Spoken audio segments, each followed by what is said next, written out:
जय जगन्नाथ स्वामी नयन पथगामी भव तुमे नीलाचल निवासाय नित्याय परमात्मने बलभद्र सुभद्राभ्याम जगन्नाथ येते नमः।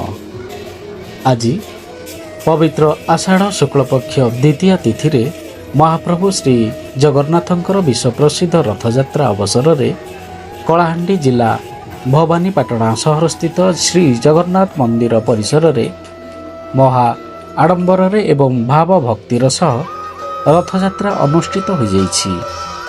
एही अवसर में प्रातः कालरू स्वतंत्र नीतिकांति संपन्न हो जाइथिबा बेले अपराह्न रे महाप्रभु श्री बलभद्र माता सुभद्रा और प्रभु श्री जगन्नाथଙ୍କ चतुर्धा मूर्ति को घंट घंटा शंख काहाली संकीर्तनर ताले ताले भावावेगर सहित अगणित भक्त मानक समावेश रे धाड़ी पहंडी माध्यम रथारूढ़ करा जाइछि।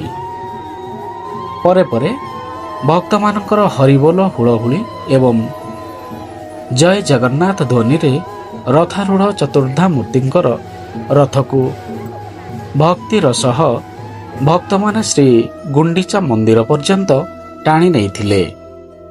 एही रथयात्रा रे कलाहांडी राज परिवार राजा विग्रह मानकर रथरे छेरा प्रहरा करिबा सह मंगल आरती अर्पण करिथिले। जिला प्रशासन आरक्षी बाहिनी एवं मंदिर परिचालना कमिटीर सदस्य माने महाप्रभुंकर रथयात्रा को श्रृंखलित सहित समापन करिबारे बेस साहाय्य करिथिले। एही पवित्र रथयात्रा अवसर रे भक्त तथा श्रद्धालु मानकर मन मोहिथिला विभिन्न खेलना सामग्री विक्रय दुकान, खाद्य पानीय दुकान एवं शौखीन सामग्री विक्रय दुकान। आबाल वृद्ध वनिता एही रथयात्रा रे निजको सामिल करी परम आत्मसंतोष लाभ करिथिले। जय जगन्नाथ।